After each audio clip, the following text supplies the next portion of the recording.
Welcome back, friends, to Rooted Wisconsin, where we are dedicated to authentically sharing the stories of the people who make Wisconsin a fantastic and beautiful place to be. A couple shout outs. First off, starting with you. Thanks for listening. Thank you for subscribing. And thanks you for taking the time to check out our content. Something that's really important to us, and we're having a blast getting it going.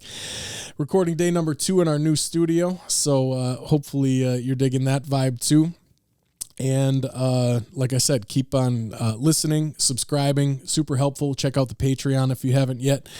And we're just happy that you're here. So thanks for being you. And I didn't mention it last time, but also wanted to shout out that our new studio location, just give a thank you to the great folks over at Discover Green Bay. We're sharing some space with them and worked out a nice agreement. So thank you to the friendly folks at Discover Green Bay as well.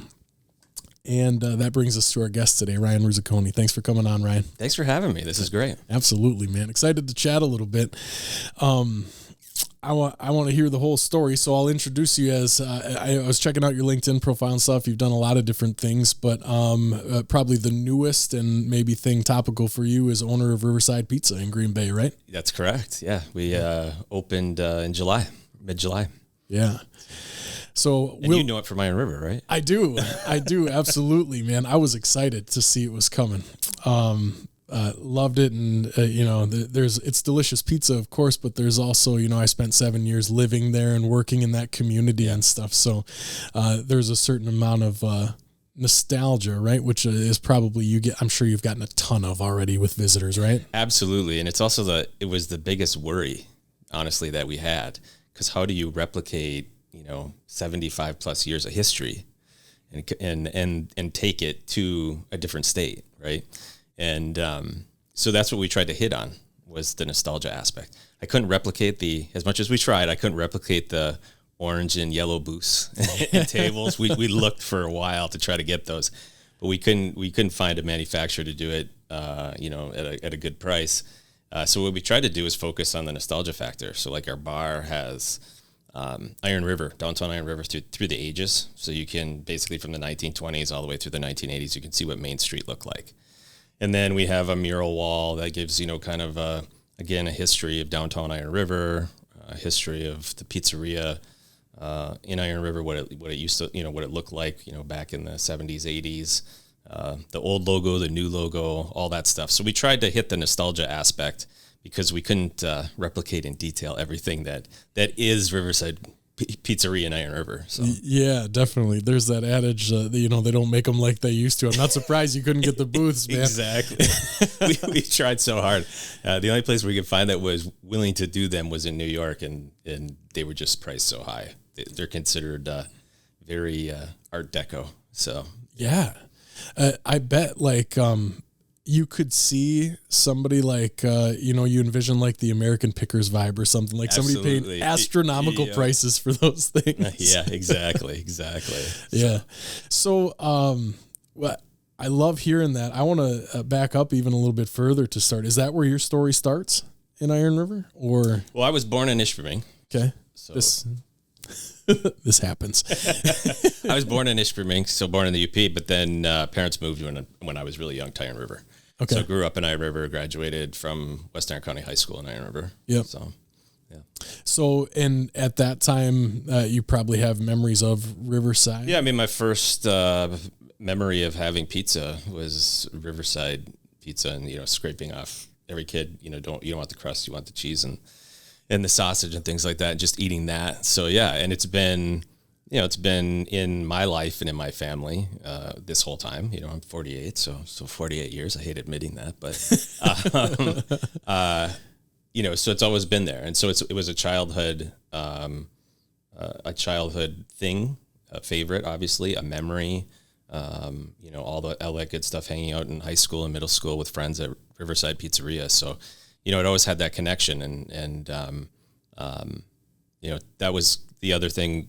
Pressure-wise, was before we opened this in Green Bay, was that you're also, it's not just my memories, and it's not just my nostalgia, and it's not just my pizza. There's a history and a lot of memories for a lot of other people that you have to live up to. So that was, and still is, probably the scariest aspect of the business is, trying to get everything right, trying to make sure that everything's the same, and trying to help those people who have those memories from Iron River build new memories in Green Bay.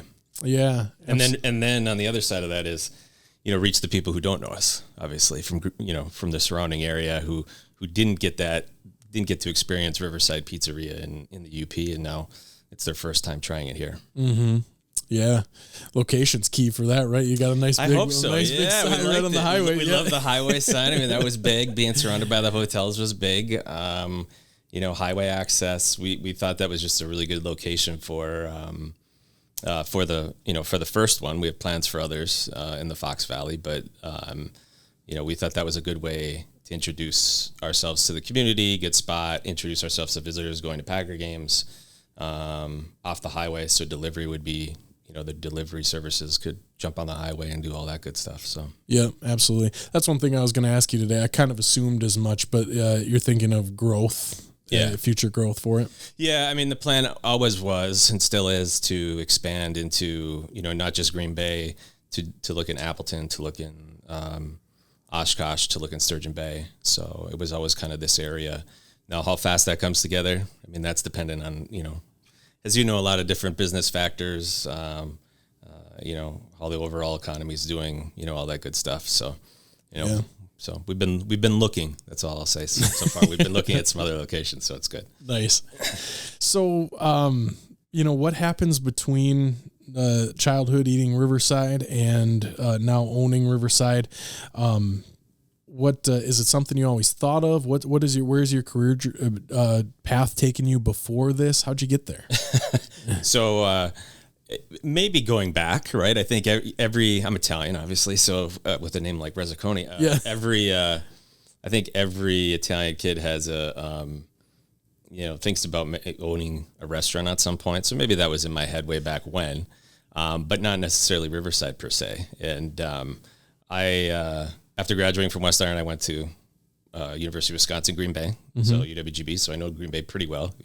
And then left there and went to law school at Marquette University, and then worked for a firm for a few years. Then transitioned to I was assistant general counsel for Colby and Colby Windows and Doors in Wausau, and I was there for about 4.5 years, and that was a great experience. I got to do business deals all over the world because they're international. They sell windows, everywhere. China, Europe, there as well as in the United States, obviously. So that was just great experience for that time. And I also had the president of the company was also a lawyer, and he had been general counsel for a number of international companies. So I really got a nice mentorship out of that job, and that was just great. Shout out to Mike Salsider for all that he did for me when I was there.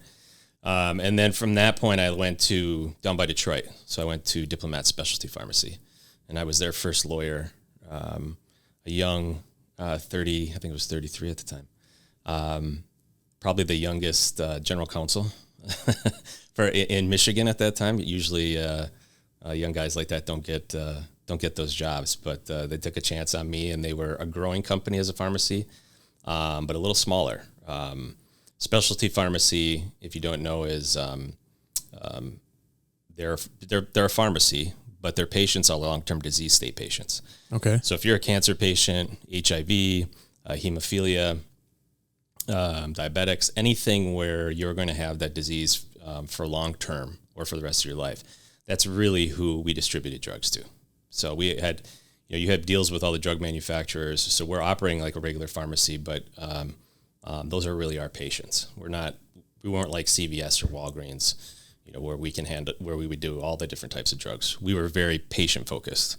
So we had, hundreds of nurses, pharmacy techs, clinical pharmacists on staff, and that area of healthcare just skyrocketed. Yeah. So I went 2010. I started there beginning of 2010, and we were about a $200 million company at that time with about 250 employees. And by 2017, we were $6 billion company with about 4,000 employees. In 7 years? 7 years. Yeah. Yeah. It was, and I was their first lawyer. Wound up building a much bigger legal department. I was going to say first of many, probably with that growth. Yeah. And then wound up actually taking over HR as well, and compliance as well. And helped build those, all those departments out. So it was a wild ride. We went public in 2014 as well. So yeah. Wow. That's tremendous growth in 7 years. And then kind of, harkening back, you said that, that's young for General Counsel. How did how did it play out? Because one, how did you get them? Why do you think they took a chance on you? Yeah. And then two, how did you manage that growth? That had to be trial by fire over and over and over again. Yeah.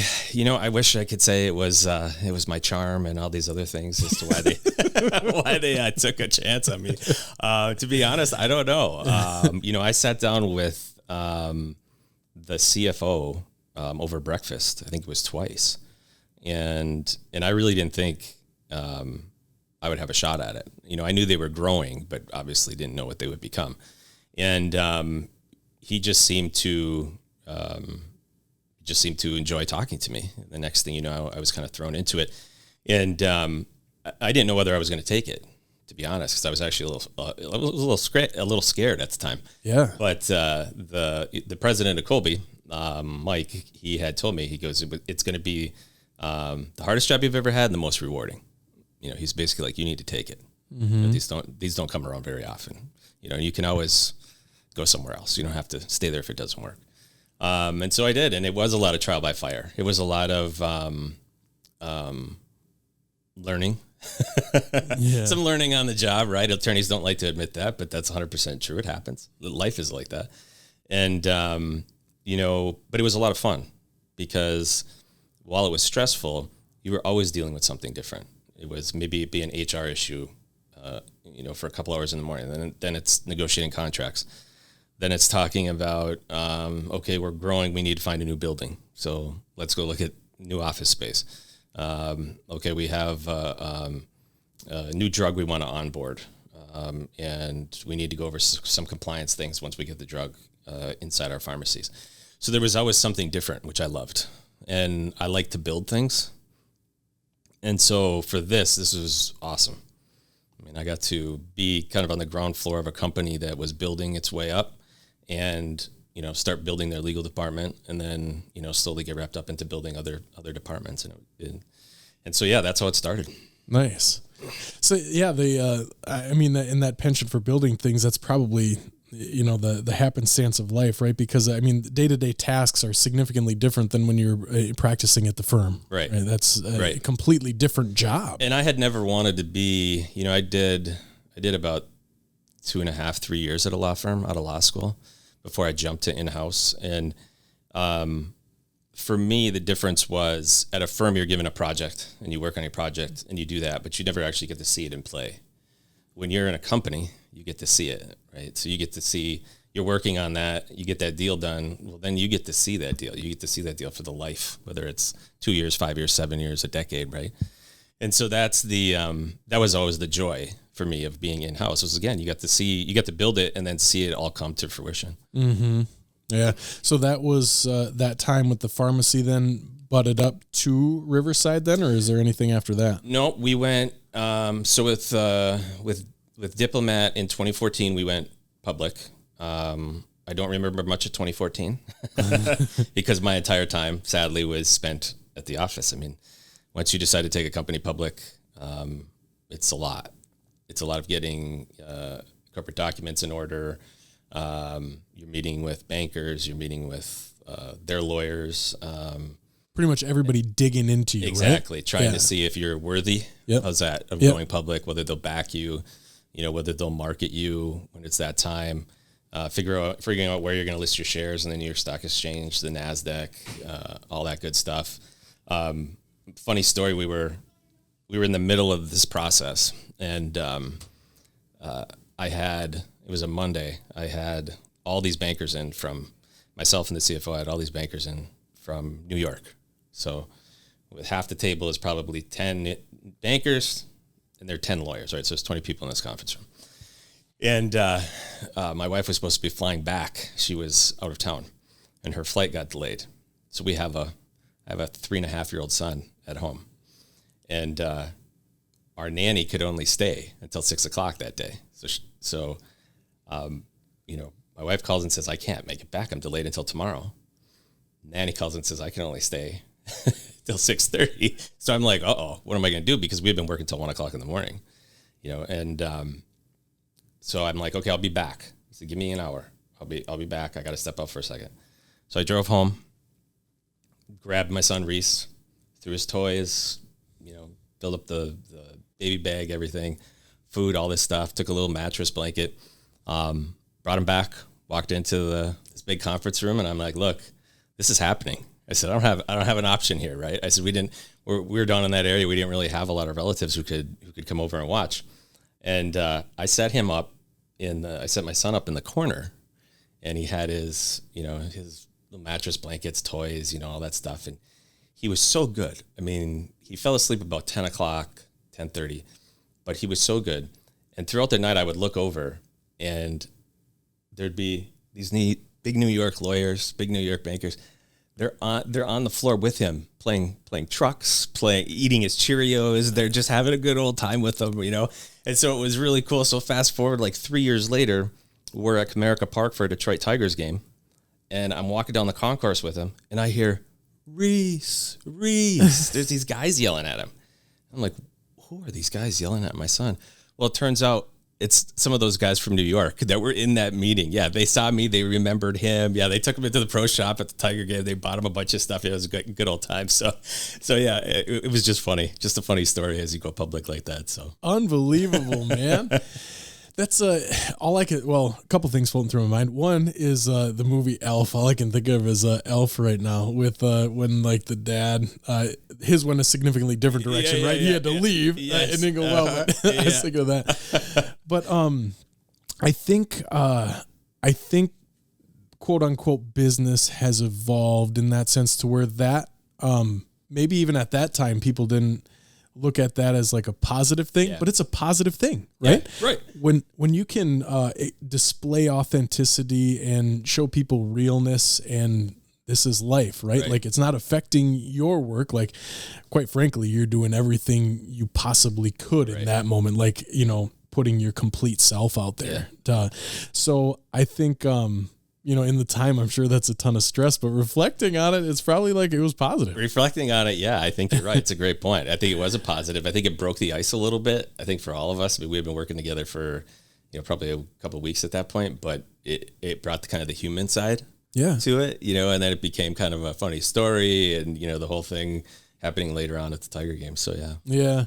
Especially in an environment like that, right? Where there's a lot of you working together, but there's a bit of happens a lot of times in business, kind of that undercover tug of war. Yeah. That's happening. Yep.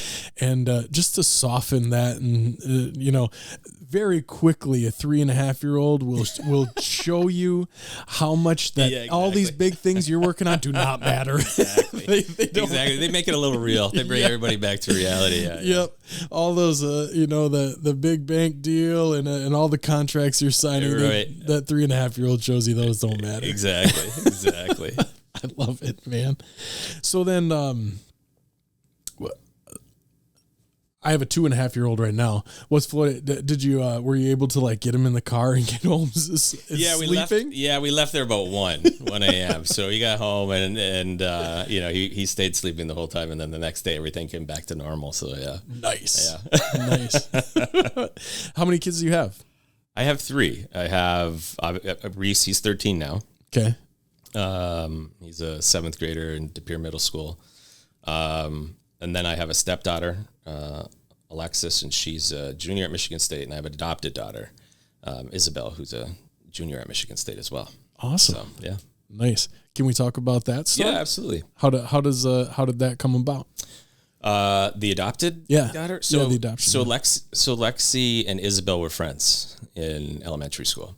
And so Isabel had kind of always been around. Her dad had passed when she was younger. Her mom had been in a lot of trouble throughout her life. And she was living with her grandma. And so we had been, we had always known Isabel since she was younger, was one of Lexi's good friends. And I would say, I want to say maybe after their 8th grade year, Lexi kind of approached us and said, hey, Isabel kind of doesn't have anywhere to stay. If you haven't noticed, she's been staying here a lot. And what was happening was her grandparents would go out of town and just kind of leave her behind. And so she would kind of fend for herself for 3 to 4 days. And usually she did that by sleeping on different friends' couches. Sure. And so, we said, absolutely. She started staying with us more. And then, we met with with the grandmother and asked, and said, what do you think about her, coming to live with us? And she said yes. And she moved in that summer. And, it was a little rocky at first because obviously she didn't have any rules. Yeah. Right. So now she had some rules that she had to abide by. And we explained to her that, you have rules because we love you. So that was really good. And that kind of helped just having those conversations kind of helped flip that. And to be honest, we asked her about, 9 months later, how does she feel? And she said, yes, I want to do it. And so here we are, fast forward to, it's been a while now. But it feels like she's always been a part of the family. I mean, we don't even, think twice. She fits right in. And everybody thinks they're twins because they're both blonde. Nice. They're both about 5'3". They both go to Michigan State. They're both juniors. Everybody's same like, age, these twins, and sometimes you're like, you try to explain it, but other times you're kind of like, yeah, okay. Yeah. You just kind of let it go. Right. Yeah. But, it's been great. And so, she's fit in fantastic. So for us, it's been great for us. We think it's been great for her too. And I know, my son's very close with her. So yeah. That's an amazing story, man. That, so from a third party perspective, did it alter her relationship with Lexi? I don't think so. I think it kind of evolved, I think, from more of a, from the friend to siblings. Yeah. So where they had, even as they, went further along in high school, they still had each other, but they also had their own group of friends, right? And then they had mutual friends. And it's kind of been the same thing at Michigan State. They never lived together at Michigan State. They had each other, but then they also had their own friends. They also had their own roommates. And so I think that's been really good. I think that where the tension could have happened is if they lived together. Yes. Right? Yes. I think that because they truly became almost sisters, that helped. Mm-hmm. That helped a ton. Yeah. Yeah. Especially, living together as they mold into an adult, right? Talk about a transformative period starting in 8th grade and then going to early 20s. The changes that happen in a human at that time is a little bit wild. And just that whole scenario that plays around in that is that's super interesting, man. So kind of a soft spot, a kind of an inclination of why I wanted to dig a little further. I'm actually adopted. Oh, okay. But a significantly different scenario. I was adopted at 6 weeks old, right? So my parents are my parents. I never, met my biological parents, whatever. So I can only imagine how that transition happens at 12. Yeah. Or 14, I guess. Would somewhere be in there. grade. Yeah. 13, 14. Yeah. Yeah. Like I said, it was, it had its rocky moments at the start, but it went, I would say looking back on it, I think it went probably more seamlessly than we thought it would. Yeah. But it was a lot of, just taking the time to talk. If we did that and kind of explained where we were coming from and also, allowed her to explain her feelings on it, we could kind of work it out and go from there. And so, from that aspect, I think it's been great. She wants to go to be a lawyer as much as I try to talk her out of it, but you try to talk her out of it. I said I might be the only parent in history that actually pays the law school to not admit you. But that's her plan. So she'll take the LSAT exam this summer. So, and then Lexi's looking at going to be a physician's assistant. So okay. Gotcha. So lawyer with intention, or lawyer and then figure it out? Like what does she want to do after that? I think she'll figure it out. Like, I think she wants to figure it out at this point. Yeah. You know, I think, as to what area of law she'd like to get into and things like that. She needs to spend some time, kind of getting acclimated to that. I did that. I had the privilege of, when I was in undergrad, I interned at the Hanaway, Widener, Bachhuber, Woodward, and Maloney law firm in Green Bay. Here. Such a classic law firm name. But that firm was great from the aspect that they had everything. They had a real estate lawyer. They had a corporate lawyer who acted as general counsel for companies. They had a like criminal defense lawyer. They had a personal injury lawyer. So they had everything. So I got exposed to all of it. So then I could see what I really liked. Mm-hmm. That's kind of where I got into more of the business corporate side and found I really liked that a lot. And so it was, that internship was great from that aspect for sure. Yeah. Exposure. You're right. Yeah. What leads to because I wouldn't have gotten the sense up until you said that of trying to talk her out of it. What leads you to that sentiment? Well, I think, being a lawyer can be a tough life. It's, there's a reason why, lawyers and dentists have the highest, substance abuse problems, mm-hmm. The stress, things like that. I think, students should think twice and make sure it's definitely what they want, mm-hmm. especially now where, it costs so much. Yeah. Right. It wasn't that way. It was expensive, but it wasn't like it is now. Now it's you're buying a house basically. Mm-hmm. But, I was complaining about master's degree bill before you walked through the door. So exactly. The good part of it though is, I've always said a legal degree is kind of like the ultimate key, because it gets you into any area that you want to be in. Yeah. So I have classmates who are who work for the Orlando Magic. I've had classmates who worked for Major League Baseball. Classmates who've worked for Google. They've been hospital administrators. So if you want to be in any area, I was in pharmacy, it gets you into all those different areas. And, there's only a few degrees, maybe, accounting or finance is another one that really you can take that degree and do anything with it. Right. And it helps you in anything, even when starting a new business, starting Riverside obviously was helpful. So it is, like I said, it's kind of a nice little key to have that can get you into different areas that you have a passion for. So if you really love, baseball, you can, even though you might not be able to get on the field, you can find a way into the front office with it. So. Yeah, absolutely. It is kind of one of those skeleton keys. I look at marketing somewhat in the same way about, mm-hmm. Being a skeleton key of whatever you make it. Right. For sure. One of my best friends on the earth is a lawyer, and he was a public defender. I can't remember for how many years. I would estimate probably six years or so. And now he's doing corporate law, moved back to Wisconsin. So I get to see him a little bit more, but I never got a chance to talk with him at length about his job. Every time we catch up about the human stuff, right? We don't dive into that, but it's fascinating to learn about, man. And it's interesting to hear your perspective now, sharing think twice. Right. Before you do it. Sure. Right. Sure. But you could probably say that for a lot of degrees now in college. So. Oh, absolutely. Yeah, man, that's such a common hurdle or barrier. Like you mentioned the importance of internships earlier. Mm-hmm. Such a common hurdle about we force 18-year-old humans into making a decision about what they want to do for the rest of their lives. Yep. Come on now. Well, and I was a public administration and political science. I was a double major at UWGB, right? And I had thought, I want to go into city planning, or I want to be a city manager.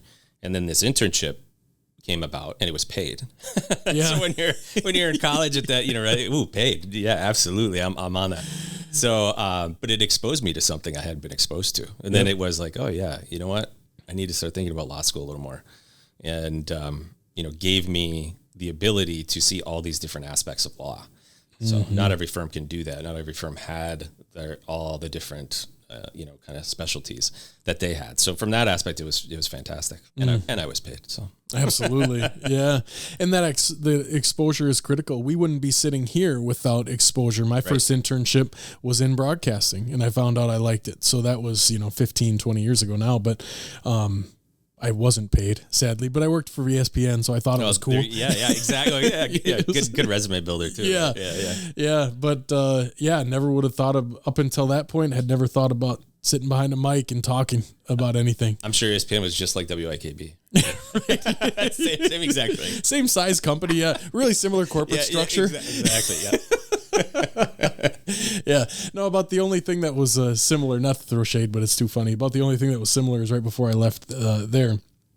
There was a conversation that was had that said, we don't really do raises too much, and that's really similar to being not unpaid intern. Yeah, that's right on there. Yeah. Perfect. Yeah. So that's what it is. But yeah, man. Career journeys just in general are wild. It's we only have one, and he's 2.5 right now, and I think about how that's going to develop. So it has to be a trip as they get older and start having those conversations, and you have your conversations about your journey and your experiences and what you've went through. And then, you see parent-child conversations all the time. And does it land? Does it not? Do they, brush it off or not? It usually doesn't land. Yeah. Usually. Yeah. It's like, why do I need to pay attention to you? You didn't go through it. Right. Okay. Yeah. This is my story. But, at the same time, you want to take a little bit of a step back because you want them to do it themselves and learn. I mean, that's the only way. You have to go through it and learn. Yeah. You have to make a mistake here and there and or fail at something here and there, and that's how you get better. Absolutely. Yeah. So I've noticed a couple times that I've been in Riverside to pick up pizzas, I've noticed a few young looking faces. Are those your children, some of them, or? Are they, was he bussing tables? There were 2 of them one time that were kind of playing like a host. It was very early when you opened, probably within the first couple weeks. Friend. Okay. Yep. And then I think the last one I think of was like bussing tables, cleaning probably up the type same. deal. Yeah. Okay. Probably nice. him again. Yeah. Nice. Yeah. And probably every once in a while he drags his friend with. The friends usually only make it about an hour and then they tap out. Then they're calling their parents to come get them. But and I'm like, no, dude, sorry. They get to leave. You get to stay. Yep. I said, we're swamped. You got to stay. So, When you become a family of business ownership, that turns into the vibe. So I tell them, I'm like, you got to help too. So. Yeah. So, I think we're to the point then. How did Riverside and you combine? How did that happen? Yeah. So obviously, growing up there, again, known it forever. Was very important to me, part of my childhood. And I grew up Riverside is owned by Tom Fritz Jr. and his wife, Susan. And his parents owned it just before he had it. And Tom's brother, Tom Jr.'s brother, John, was good friends of mine in high school. So we were in the same class together. And John passed away when we were sophomores, but in a tragic accident. And I stayed close with the family. I would always come in and talk to his parents, whenever I was home from college. Grabbing a pizza, I'd stop at the bar and, talk for a while with them. And it was just great. So we always stayed in contact. As I got older, his mom ran a great program called Locker Lunches in Iron River, where for kids in need, they put groceries in kids' lockers on Fridays before the weekend, so they always have food. So I did some things with them with that program over the years as well. So again, gave us an opportunity to talk, right? And that kind of opened the door for Tommy and I to start talking more and more. And then, because you're in the UP, you drink a little more with them, eat some pizza with them, you go golfing, you kind of just start hanging out more and more. And so I would say over probably the past, 8-10 years, Tom Jr. and I just became closer and closer, just talked. Every time I was in town, we would talk, we always just had a really good relationship. We could sit and laugh. And as a matter of fact, he was in the pizzeria last night here in Green Bay. and him and I sat and talked for well longer than we probably should have. But we had a good relationship, and so in summer of 2022, we had been going and spending a lot of the summers since COVID in Iron River, right? And so I was talking to him more and more, and he knew that way back when I had done franchise work as a lawyer when I was at a firm did some for people who were buying Jimmy John's, Quiznos, and so when we first started having the conversation, I misunderstood. I thought he wanted legal help, right, to start franchise stuff. He was saying, no, I want you to open these in Green Bay. And so I don't know, we were kind of maybe talking past each other a little bit. And then one morning I went into Riverside Pizza because we were going to sit down and talk more. And in that summer of 22, and his wife, Susan, was there, and she was like, no, I think you're misunderstanding. She goes, we want you to own this in Green Bay, right? We want you to do this. And I'm like, oh, that's a little different. Way different. Yeah. I hadn't really thought about doing anything in the hospitality restaurant space. And so I went back and talked to my brother and wife, Dawn. My brother owns Wonder Sign in Green Bay. So they're a big sign and graphics company. So they do everything from signs you see out front of buildings, advertising the business, like, Baycare, to signs you'll see inside a hospital that say stay 6 feet away or wear a mask or something like that. So they do everything. So obviously I went and talked to him, as a small business owner. I could get his background, and I helped him as he, launched that business, obviously, with the legal stuff and all that when he did that 10 plus years ago. And, his comment was, and I quote, you're a fool if you don't do it. So here we are. So the next thing was, all right, well, let's get started. And, we kind of walked through parameters, Tommy and I walked through kind of the business plan and, what we wanted to do, what we were looking for, how we were going to do it, how we were going to get supplies, how we were going to train, all of that stuff. And so then once we kind of got rolling on it, and it took us a little bit to find a location. I will say that we looked at a couple spots that we thought would be good. Couldn't work things out with those landlords, but we kind of obviously we're happy that fell through because we really like where we are now. And I brought Tommy down to all those spots to make sure that because I wanted him to see it. I mean, he's the expert, and so I wanted him to give me his feedback on what he saw, what the kitchen would look like, what the design would look like, what the inside would look like, what customers see, the bar, kind of all that stuff.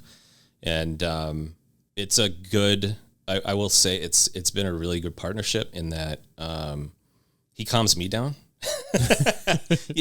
Feisty Italian, he keeps me cool, and says, yep, it's fine. We'll work our way around that. Or he's a pretty even keeled guy. Yeah, I'm like, he's like, yeah, we'll do it this way. We can do it this way. Or I can pick up the phone and say, hey, we're having this issue. How did you solve? How do I solve that? Or even, Laura Stahovich, who's been up there as a cook for 25 plus years. She trained all our cooks down here, and she is fantastic. I can text her and say, hey, what do you think of this? Or, we're having this trouble today. Why? And, she can give me a solution, in 5 seconds. Mm-hmm. So, I mean, those are two. I feel like with this, we have an advantage in that, usually when you go to do a franchise, if you're a franchisee, you're dealing with a giant corporation. You're going to sub school or pizza school or wherever you're going, right? Mm-hmm. And you call somebody on the corporate line, and to try to get help, where I don't have that. I have a closer relationship. I can just pick up the phone and call, and I have somebody who has done it for, 25, 35, 40 years, who can kind of give me that feedback. So, and can kind of point us in the right direction immediately. And that's been, just a fantastic benefit to us. And there's no doubt about that. It's helped us a ton. Yeah, instead of referring you to the 800-page manual. Absolutely. Yeah, exactly. Exactly. Yeah, because that has to be a trip, man. Had you hadn't had any experience in like the restaurant industry?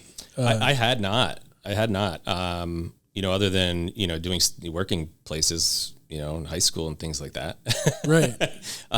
Bartending, so you're trying to recall some of that stuff, but it's like, what the, no, the good thing is, again, because I had access to, people like Tommy and Laura and Susan, it helped. The other thing that helped a lot was, Scott Subs. Yep. Scott Subs is from Iron River. It literally started 4 or 5 blocks from Riverside and Iron River. And I grew up with Dan. Dan Radloff was only a year behind me in high school. So I've been good friends with Dan forever and known his parents forever. And so that was another benefit I had, was that I could call people who were actually in Green Bay in the restaurant business. And I could say, hey, Dan, I need your help with this. What vendor did you use for this? What service company did you use for this? Where'd you buy your equipment from for this? And I get immediate feedback, right? And, Scott and Marilyn are great, and we hear from people all the time how Scott is like our one of our biggest cheerleaders. They say you go in there and he talks a ton about Riverside. Scott's everybody's cheerleader, man. He's awesome. Such a good dude. Awesome. But that's another thing I think that we had that helped us a ton, was that we had people down here that we knew and were close with who were in that industry and could help us, and even help us to this day with things. And when you're starting out with something, it's good to be, to have confidence to go in without fear. But when you have that confidence without fear, you also need to have humility that you don't know it, right? And you be willing to ask a question, be willing to get advice, be willing to get feedback, and then to take it. Some of it, and as you go through, with anything, some of the advice or feedback might be off. Yep. But most of it's probably straight on, about 80% of it, right? And so, having that humility, having the confidence, but then the humility going along, I think is what we tried to do. We're still working through some things, but yeah, that's kind of how it all got started. Yeah. Life will deal you humility. If you don't have it, life hands it to you. That's for sure. Yeah. As that kind of that proof of concept, even though at the beginning of seeing Scott's franchise down here and being successful is probably just a notch of confidence in wanting to do it and follow through with it. Yeah, I think so. It was helpful. I mean, before, obviously before we announced that we were going to do it on social media and stuff like that, I sat down with Dan, Dan Radloff and talked with him about it because I wanted his opinion. Mm-hmm. I wanted somebody who lives it and to tell me, what the ups and downs are, what it's like. You heard, being friends, obviously, with Tommy, Fritz, and Dan Radloff, you hear people, you're friends with them, so you hear what they go through, right? But you're not living it. Right. And this is different. So, and so it was good to get their perspective before, obviously before we opened. Kind of the same advice you were giving earlier about, do you really want to, is this what you want to do? Yeah, exactly. Yeah. Well, that's an awesome story, man. I think that points something I talk about a lot, and I just believe in a lot, is just the power of saying yes sometimes. Mm-hmm. And I mean, that's number 2 that you just said, yeah, let's give it a shot. Yeah. So is there I always assumed there was, and just being interested in like business, is there, I've never been in touch with anything franchise related. There has to be a lot of like upfront, especially from a lawyer's perspective, there has to be a lot of like planning for ABC, planning for this, and that. That probably will never happen, but just in case it does, like it seems like a ton of front end work to me. Is that a good estimate? Yeah, I would say so. I mean, we started talking about it. I want to say when we had kind of agreed to everything verbally, that was like July of 2022, I want to say, maybe early August.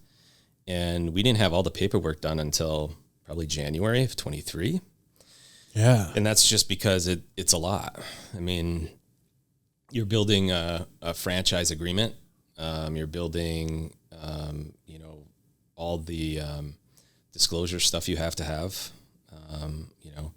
and there's filings with the states, and doing that. There's none of it was set up, obviously from a paperwork standpoint. So it was, a lot of that, getting the kind of franchise or franchisee side done. And it took us probably 6 months to really do that paperwork. And while we were doing that, we were also doing other things. Like we were, putting together, kind of a operations manual, right? Because, we were training with them up there, but we're also, learning what they do, not only in the kitchen and where they're buying, where they're getting their supplies from, what equipment they have, how the flow is set up in that kitchen. And then you're also, looking at then you got to look at the back end. So then you're looking at their paperwork, their books. How are they doing this? What are they, spending money on, so you're trying to get all that in place as well, so that you have kind of an operations manual, you have a recipe book, you have all that good stuff. And that's before we even talked about, because then the franchisee, then we have to have our own legal entity, and then to get that started and roll through all that and get all the licensing and stuff like that. So there was a good probably year. I mean, that was a good year before we opened, from when we agreed to do it, to get the paperwork, get everything done, signed, and then get us into, July 20, I think we opened like July 20th of 23. And to be honest, if I had to do it all over again, I would actually delay the opening. Really? Yeah, I probably would have waited until probably like September 1st. Yeah. I think we felt the pressure to open faster, because so many people were asking. And when we were renovating that building, people would come in. Really? So I'd be behind this one time. I'm behind the bar with like two of our contractors, and we're both like on the ground, like looking at something under one of the tables, trying to figure out how we're going to run this line. And the three of us all pop up, and there's 4 people standing there, and there's no tables, there's no nothing. I mean, there's dust everywhere, paint, all over the place. And they go, "Are you open?" And I'm like, no. And how'd you get in here? Right. And so, but this had become like an everyday occurrence. And so, and on, people on social media were constantly asking. Everywhere we went, it was, when are you opening, which is a great problem to have. But I think we felt a little rushed. And so we had to work out a lot of kinks, I would say, in the first 2 months. And now, I think we're in a much better spot, because now we have the experience, we have things down, we have the kitchen flow down, things like that. But yeah, we probably rushed it. Okay. So it was a good year, and a good year felt rushed. Yeah, I know. I was one of the people that was waiting. I was waiting for it. Dan had told me a while earlier, and we talked about it a little bit, so I was excited. The question I have about it, in that July to September period that you would have pushed it off till, do you think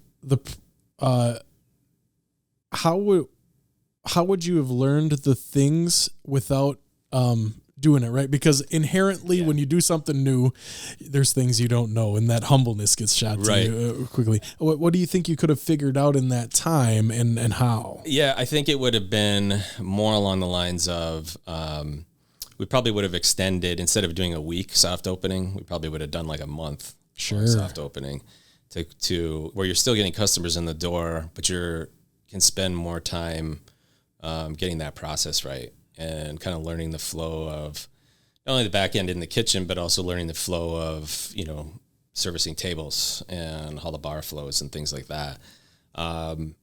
What we probably didn't anticipate was, after we did the soft opening, which we did it for a week. So it started off that Monday, I think it was like July 10th. So that Monday and Tuesday were relatively just a nice flow, because we hadn't told a lot of people about it. Mm-hmm. And that's kind of what we wanted. It allowed us to kind of figure things out, right? By Friday, the word had leaked. We couldn't exactly, we didn't give out tickets to the soft openings. You couldn't restrict people. And so by Friday, we had a line out the door, right? And it was more than we probably anticipated. And then when we finally opened, which was like 4 days later, then it was just massive, people in there every day. Mm-hmm. Right? And so then it really became learning under pressure, and stuff like that. And so maybe we should have extended the soft opening a little bit. But you live and learn. Yeah. And it worked out. Yeah. with some craziness and headaches and some drinking in between. But yeah. Yeah. Now that concept I completely get, because that's such an important time, especially in that industry, right? That first impression that someone has with you is super, super important. Mm-hmm. And we know just by living our day-to-day lives, most people don't live with a ton of empathy, right? So you know what? Well, what is it? Anthony Bourdain has said, you're supposed to give a restaurant 5 tries, because you have the food variability issue. From you can go back to your favorite restaurant 5 times. It's always, you might have 3 of them taste fantastic, or 4 of them, and then you get a little variation. Mm-hmm. Still good, but not quite there, right? But he said give it 5 times before you judge a restaurant. But yeah, in our society, it doesn't really work that way. Mm-hmm. So we value people's feedback. I mean, we got a lot of great customers. I mean, it was another benefit we had is jumping into Green Bay, where, my joke has always been, Green Bay is the capital of the UP. Mm. And so there's so many Upers down here. So we had a kind of a built-in customer base, and, those former Upers are just great, and they've been great with word of mouth and all that. And then Green Bay is a very welcoming community. I mean, come on. I mean, it's you get a lot of people who, show you a lot of goodwill and show you a lot of love, here, who don't know you. And so that's really helpful as well. And we've tried to do things like, fundraisers, community fundraisers and stuff like that. Like we've done with Sybil Hop, we've done with, we just did one with the, you said one with the pet sanctuary, right? Yeah, Safe Haven Pet Sanctuary and things like that. We're trying to support community groups because obviously we believe in that, and because frankly the community has been so welcoming to us. Mm-hmm. So we felt kind of a way to give back, and it also helps introduce people who don't know us, to us. So that's been beneficial to us, and they're a lot of fun. I mean, I would say all of them that we've done, and we've done I think 4 or 5. Have been fantastic. The Civil Hop one was just amazing. And we really enjoyed that. Doing the school ones is always fun because we try to get the kids in to do, to be hostess. Nice. Yeah. And so, yeah, it gets pretty funny. So yeah, we enjoy that. Nice. Yeah. I can assume, I love that joke, by the way, the Green Bay, the capital of the UP. I've never heard that, but it's so true. Like I've had a couple people ask me that, notice like a few of my guests, smattering in have been from the UP, and I don't even distinguish it. Right. Like it's, sorry, but it's Wisconsin to me, Well, when you grew up there, everybody there's a Packer fan. Yeah. It's because at least the good ones, right? all the Green Bay news stations are fed up there for the most part. Right. Yeah. So all you saw growing up was the Green Bay news stations, Green Bay Packer games. So obviously Green Bay felt like it was part of the UP or vice versa. Yeah. So, yeah.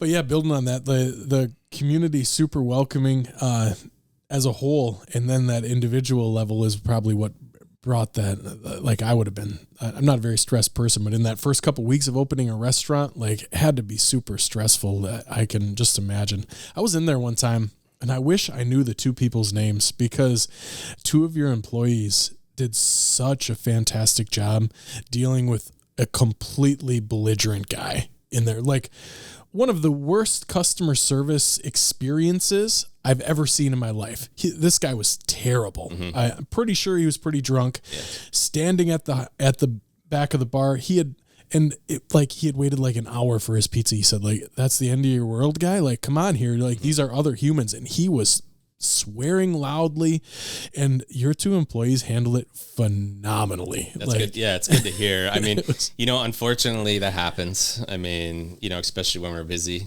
obviously anywhere you go where it's busy, your food can take an hour, or, and our weekends are usually busy. But yeah, I mean, we try to, teach our employees and train them, on how to deal with that. And sometimes, sometimes they slip, and people get tired as well at the end of the night, right? Yeah. But I think they try, and they've done a really good job with that. And obviously, if it's our fault, we definitely want to correct it. I think we've been pretty good with that.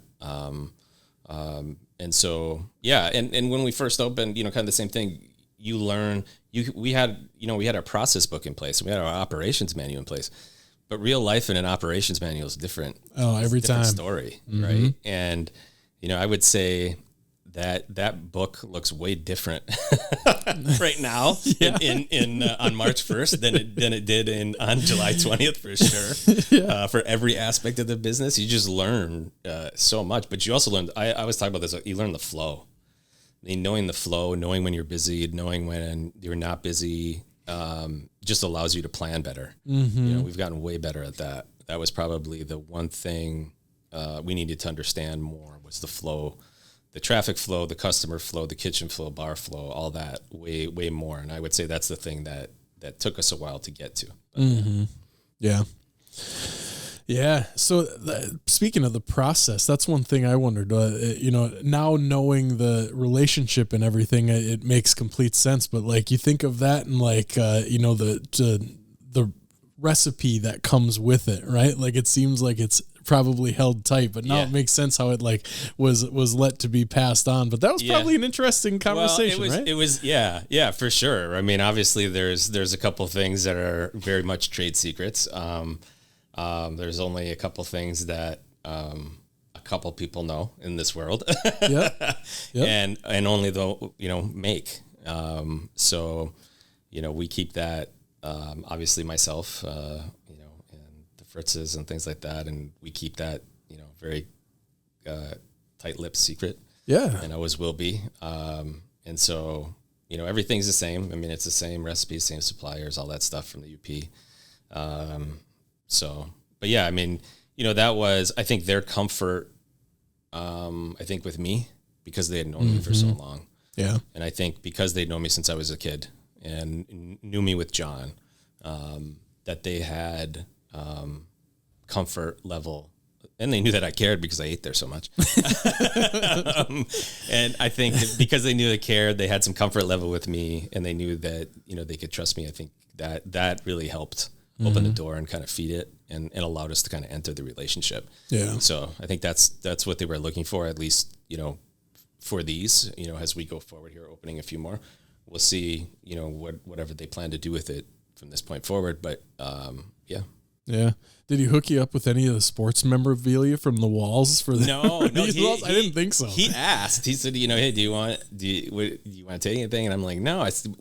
One of the issues we had was, we have so many windows. Yeah, there are. Yeah. So even when we went to like hang TVs, it became a problem because, we have half that building is windows that take up most of the wall. And so we had no place to hang things. We struggled and then it has the industrial look inside that hangs down. So then it was even harder to hang TVs because then you had to worry about lights in the way, piping in the way.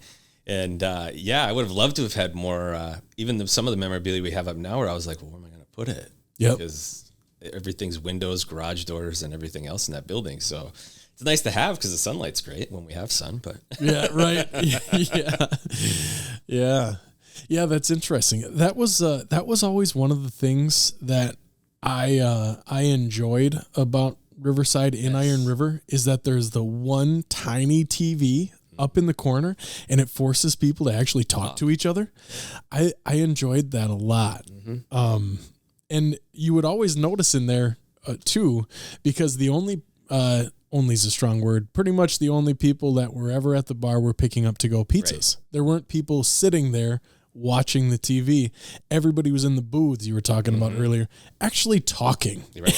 And that always drew me to that place. I loved that vibe. Yeah, absolutely. And and then you spend your time also talking about the memorabilia that's on the wall. Some of the things they have in there that go back, to 1930s, 1940s from Iron River and the high schools there. I mean, there's some amazing stuff on the wall there. Absolutely. Yeah. Well, that's awesome, man. I appreciate you coming on and sharing the story to getting it. Now, working on being a year in, would you call your brother's advice good? Would you have been a fool not to do it? Yeah, I mean, I think it's gone well. Like I said, I think, we've made good inroads in Green Bay, and we're gonna try to continue to do more. And we're excited about it. We've been looking, like I said, at other locations in a couple of different areas, and kind of playing that out a little bit and seeing what that'll look like. Mm-hmm. And so we're excited about that. We're still doing things in the community too. We did the NIL, name, image, and likeness deal with Foster Wonders, the UWGB basketball player. I think we were one of the first, if not the first NIL deal for a UWGB athlete. Okay, I don't know about this. Fill me in. Yeah, so, and with NCAA student athletes now, you can do name, image, and likeness. Yep. And Foster Wonders is from Iron Mountain in the Upper Peninsula. He's the all-time leading high school basketball scorer in the UP. Okay. And I think he was runner-up Mr. Michigan basketball back when he graduated high school. So he transferred into UWGB this year. And he's been great. He's I think he's their second leading scorer. He's a 3-point marksman, all that stuff. And it just made sense. I mean, you got a UP kid, UWGB basketball team, and the basketball team had 2 wins last year. They bring in a new coach, they transform the roster, and now they're in second place in the conference. And so I didn't even realize, I knew who Foster was. I didn't even realize he had transferred until right as the season started. I didn't know that until right now. Yeah. And I as I got to think about it, I'm like, man, this just makes too much sense. UP kid, I'm sure he knows our pizza. UP pizza place. This is good. So I approached their collective. So they had just started an NLI collective, and they put me in touch with Foster, and Foster and I met and talked. And, we kind of worked out a little deal, and it's been great. So he did a meet and greet at the pizzeria. It was awesome. We put up a little one of those little play set mini hoops that's adjustable, and kids could shoot free throws against him. And he signed little autograph posters. And it was funny. He came in, I think he was supposed to start at 5, and he came in at 4:45, and we had a line of kids from 5:30. So we had all these young kids just waiting to meet him and shoot baskets with him. So it was fantastic, right? Awesome. And then he's done social media posts for us every month. And then they shot a commercial for us. And we did. So there's a Riverside commercial that launched on social media where he orders. One of our employees, Maddie, asks him what type of pizza he would like, and he starts to think about it, and they flash the clips of him hitting 3-pointers in UWGB games. Okay. And then it comes back, and he says, "I'll have the number 3." And the number 3 is a cheese pizza. But we had so much traction from that. That video was seen, I think the metrics we got back was by 25,000 people. Nice. And then it's even become a GIF on on iPhones, and there's T-shirts being sold now. We found out at games that say, "I'll have the number 3," and they say Foster on them. Really? Yeah, we saw that at a UWGB game. Yeah, and the pizza of the month for March is obviously going to be a number 3, right? And so Foster is going to do some stuff, obviously, for it. We're going to do some social media posts starting Monday on it. But, the deal's been great for us. I mean, being an alum, I was happy to do it and happy to support GB basketball. We're sponsors and all that, but that's been great. Awesome. So, yeah, super creative, man. And like you said, you come across something like that, it does make too much sense. Yeah, I mean, I'm like, this is too easy. I mean, this just lined up really perfect for us. So yeah, that was good. And we were doing stuff with the Blizzard in conjunction with Scott Subs.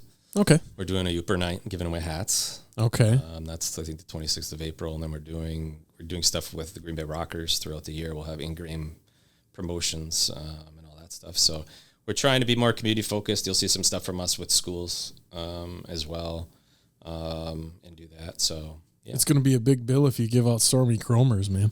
Yeah, it's more of a kind of a baseball cap looking, but it looks like those. So so modeled off. Okay, yeah, nice. One of the a decision I love recently is you added green olives, right? Yeah.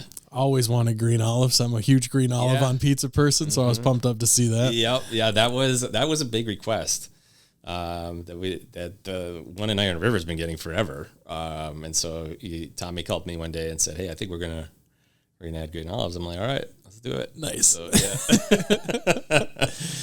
That's awesome. Well, I'm glad after a year that's where your mind's at. I think it's obviously, selfishly, I'm happy the pizza's here, right? Because like you said earlier, like no difference. It's right. Like you walk in there and it's the exact same thing. And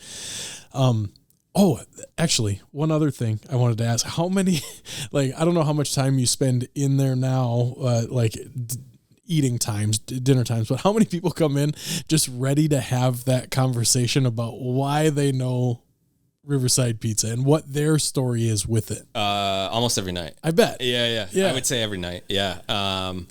We're there quite a bit, obviously. And, I do a lot of prep, during the day, before we open anyway. But, when we're there at night, I mean, there's always somebody and they tell you. That was like going back to when we first started, that's one of the pressures, right? Yeah. So people come in and they tell you their connection and they tell you their story to it. Mm-hmm. And we love hearing it. And I mean, some of the stories are just awesome and hilarious all at the same time. You get some interesting stories, by the way. But you also want to make sure you meet that expectation, right? Because they're coming in with lofty expectations. Mm-hmm. And so, like I said, that was one of the things that, made us nervous and still makes us nervous, is that we have a legacy to live up to that is 75 plus years in the making. And that's a little bit of a responsibility, and a little bit of added pressure. So we love hearing the stories, but yeah, we know okay, now we got, we gotta be on our game here. So yeah. And probably when someone orders cheese out, they know. Yeah. It's funny. We're going to add that to our menu. We don't have it on our menu. I know. It says that, right? I know. And it's usually the telltale sign. Yeah. We can spot who is from the UP or who's had us before. And a couple of our servers get so excited when people eat cheese out because they're like, oh, you know it, yeah. Right? It's like this insider thing right now, but I'm like, yeah, we gotta add it to our menu. Do they even have it on the menu in Iron River? I think they do. I think it's on there. Boy, I'm not 100% sure. Okay. I mean, when you go there for so often, you don't even look at the menu anymore. You just you know your number and you know what you do. Yeah. Mm-hmm. Yeah. I don't know. I was trying to think of that because I knew it wasn't on yours, but I was trying to remember back if it was on theirs or not. And I don't know if it is or not, but I just felt like it wasn't. Well, and we've tried to add a couple different things to the Green Bay menu too, just because of, different tastes here where, there was definitely a demand for like a breadstick or a cheesy bread. And so we worked through that process to find a recipe and things that would work. Mm-hmm. And so we added that and, other little things like, even with something as simple as pretzel bites, right? But that was a big ask from kids. Mm-hmm. And so that was a thing that we thought we should do, so we've tried to do as we learned that, it's a little different, customer base here that has a different expectation. Mm-hmm. So with that, we've tried to add little things here and there to the menu that kind of, are things that our customers had asked for over the last couple of months. So, yeah. I don't know if in your environment you would have got away with the one TV in the corner. No, I think you needed a couple more. Yeah, and I'd like to have more in there. To be quite honest, there's just no place to put them. Yeah, yeah. So, yeah. Well, I wish you the best of luck, man. Thank you. I appreciate it. I hope it continues to go well, and I know it's a good thing for the community. It's awesome to see you getting involved as early as you have, and nothing but success, man. I hope everything keeps going well. Appreciate it. Thanks for having me. This is a lot of fun. Yeah. Thanks, Brian.